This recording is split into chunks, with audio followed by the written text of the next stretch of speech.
How dare you! I will never forgive you for hurting my precious daughter. Even Edward is angry. How will you take responsibility for this? My mother-in-law is furious, screaming at me over the phone. My sister-in-law has been in a hit-and-run accident after she supposedly turned away from me. She is upset that I'm the cause of it. Wait a minute. I have no idea what you're talking about. Edward, my father-in-law, takes over the phone and tells me how it happened, but I have no recollection of it at all. It's a misunderstanding. I wasn't even there. I try to explain to my in-laws repeatedly, but they don't listen to me at all. Sandy is hurt, and it's my fault? What have I done? I don't know what to do, so I ask my husband for help. He then says, "Oh, that day." I'm stunned to hear his story. I'm still unaware at this point that there is horrifying truth hidden in this accident. My name is Emily, 29 years old. I married my husband Mark 2 years ago, and we've been living together, just the two of us. We were classmates at the same university. We became friends through studying and hanging out together. After graduating, we went to work at different companies, but we were close enough to meet up regularly on weekends. We started dating when I was 26, and 6 months later, we got engaged. I was thrilled to get married to him. Now that we are married, what are you going to do about your job? I will keep working. We need to make sure we have enough money for our future baby. I could have been a housewife, since I enjoyed keeping the house in order, but I chose to work instead, thinking about our future. However, when the busy season came and I had to work late every day, we began to clash over the housework. Even though Mark came home first, he ignored responsibility for chores and spent his time watching TV. I had expected him to be more productive at home, since we both had full-time jobs. If you got home before me, why don't you take care of the house? I've been exhausted from the busy season, so let's help out each other out here. I know you're busy, but you know my nature, right? I can clean up after myself, and I'm not suited for housework. I'm actually making more money than you, so it's okay for me to laze around at home, right? It's your decision to keep working anyway. I didn't agree on sharing the chores. He did make a better income than me, indeed. I admired and respected him for that, but I was getting fed up with him for pushing all the chores on me without the slightest cooperation from him. He had a younger sister, Sandy, who was married with a 1-year-old child. My in-laws lived a half-hour drive from us, but she lived about a 15-minute walk away, so we often saw each other. "Hi, Sandy.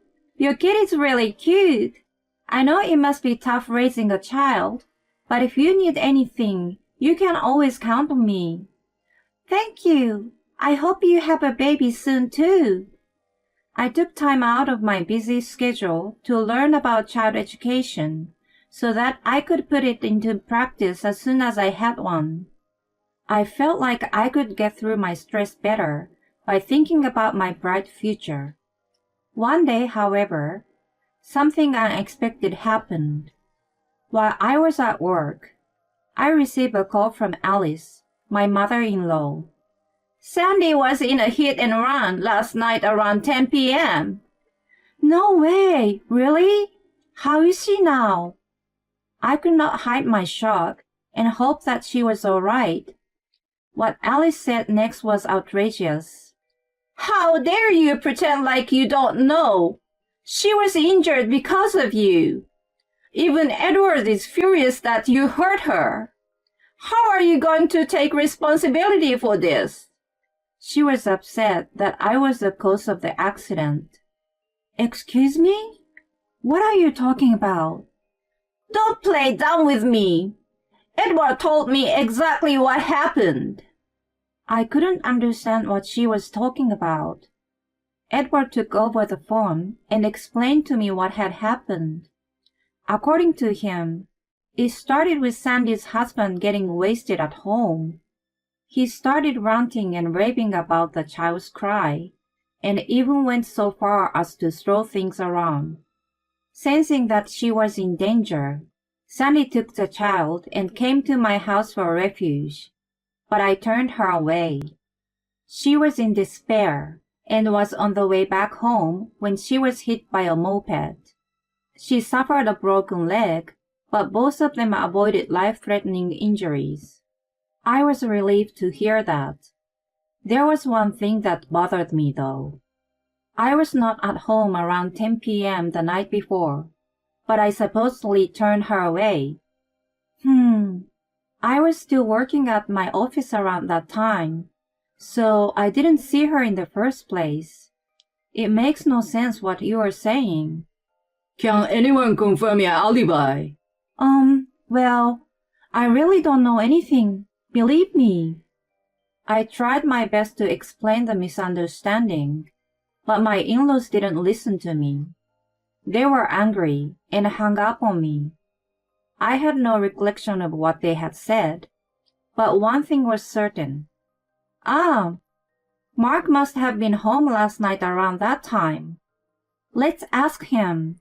Maybe he can tell me what happened. Assuming that he was somehow involved, I decided to tell him about the call and question him. I left work early and returned home in the early evening. He came back later that night. I'm back. I'm so tired. Honey, can you make dinner fast? I'm starving. Hey, hon. How was your day? I want to ask you something before dinner, okay? Yeah, what's up? Did Sandy come over last night around 10 p.m.? Yeah, she did. So it was true that she showed up at our house. She must have been running with her kid in tow, 'cause she was out of breath. And did you let them in? No, I didn't. The TV show was just getting better. I was speechless at his selfish reason for not letting them in. What kind of excuse is that? You couldn't let them in regardless of the TV or whatever, right? Oh, but you remember? You told me not to let them see the messy house when she comes over, didn't you? If I had let them in, you must have been mad at me. It's your fault for not cleaning. I was just following what you told me to do. He countered with a smart-ass comment. If anything, you should be thanking me for not making you look like a useless housewife who can't even clean. He was getting smug. You really refuse to clean up after yourself, do you? I did say that before, but under the circumstances, you should have let her in, don't you think? She needed refuge because of her husband's violent outburst. You turned her away, and then she got into an accident. You may not be directly responsible, but you're at least a little bit at fault. I blamed him, but he showed no sign of remorse. You were just being nice when you told her to count on you for anything, right? The moped that ran over her was at fault anyway. It was her fault too for walking around aimlessly at night. I just refused to let her in. I don't see why I should be blamed for it. Most importantly, she survived, so let's not talk about it anymore. He ended the conversation forcefully with a snicker and went out to get something at a deli. I noticed that there was a discrepancy between what he said and what my in-laws had told me. I immediately called my in-laws and explained everything he said. Mark just told me about last night. It seems that he was the only one at home and turned Sandy away. I guess this proves that I was not at home, right? Can you still say it was my fault? I thought it was enough to clear my name, but Edward insisted. How can I believe such a thing? You're such a coward. You were just trying to get away by blaming Mark. He still blamed me and didn't want to hear any of my argument after that. I assumed he didn't want to believe that his son was at fault for hurting another beloved family member.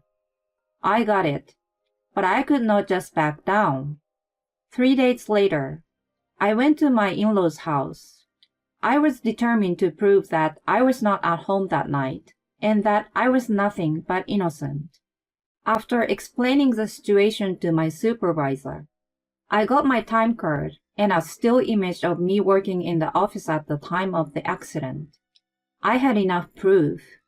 When I arrived at their house, I explained the reason for my visit.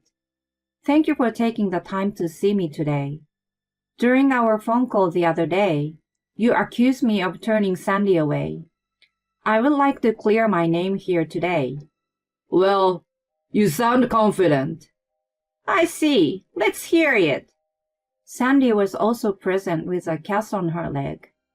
I explained to them about the night of the accident. How about it now? Is there anything you're still bothered about?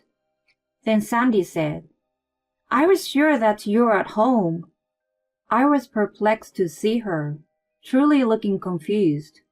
Well, I didn't really see you, but I heard a woman humming in the bathroom. Mark went to ask you if we could come in. You supposedly said no, so we turned away. Hold on a second.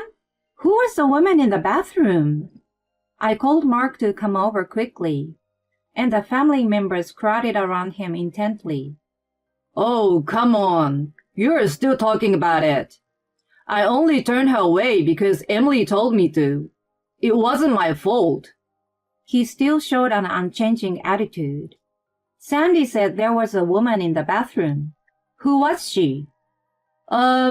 She's just a friend.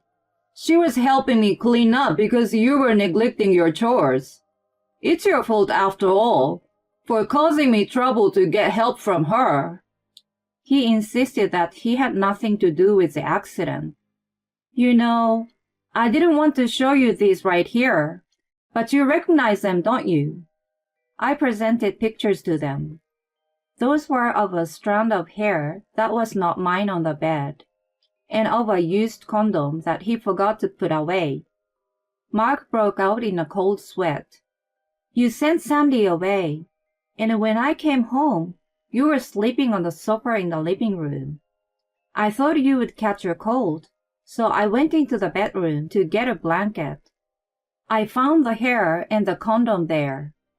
Your untidy nature got the best of you. Did you seriously think that I wouldn't find out? He had turned Sandy away because he didn't want us to find out about the affair. He was unable to say anything in the face of conclusive evidence. Apparently, he had been seeing his adulteress every day, taking advantage of the fact that I had been working overtime. He brought her home for the first time that night because he was running out of money before payday. While everyone was in an uproar over his affair, I received a call. I asked one of our neighbors who had a surveillance camera to check the footage of the time Sandy came over.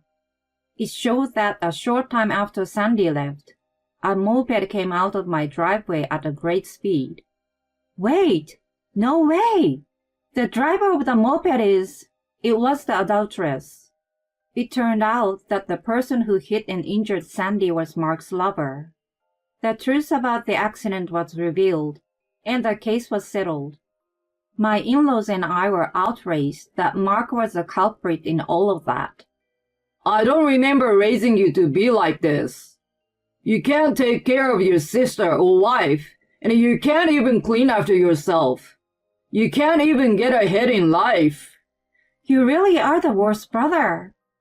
Do you know how hard Emily works at her job and takes care of her home?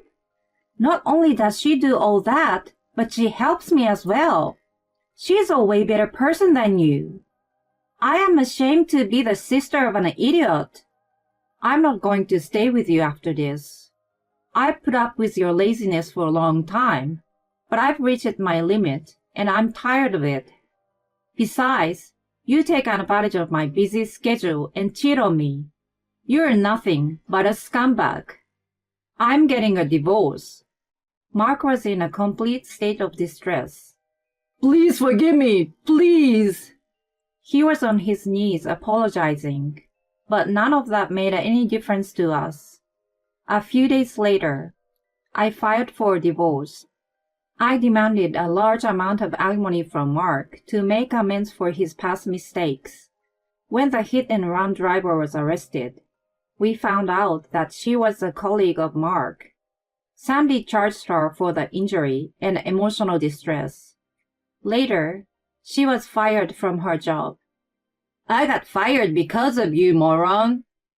Your sister is coming after me with a hefty compensation, and I'm screwed. She cursed Mark in a vulgar manner like a truck driver. Even though they were at work, she could care less to be loud and violent. Mark had blamed me for everything and didn't have a gut to argue against her. Then, he became uncomfortable at work and left the company voluntarily. He spent way too much on the adulteress that his savings were almost gone. He couldn't afford to pay the alimony and was having a hard time finding a new job. He works part-time jobs to pay the rest of the alimony, while living in a dodgy apartment now. My in-laws visited me after everything was settled. We are very sorry for doubting you and making rude remarks about you. I sincerely apologize. I am sorry too for having spoken so harshly to you. I know the affair of my son came as a shock to you as well. Please let bygones be bygones. I know that my brother has deeply hurt you, and that I myself doubted you a little. I'm really sorry. And thank you for finding the real culprit for me. They apologized profusely for doubting me and for the affair.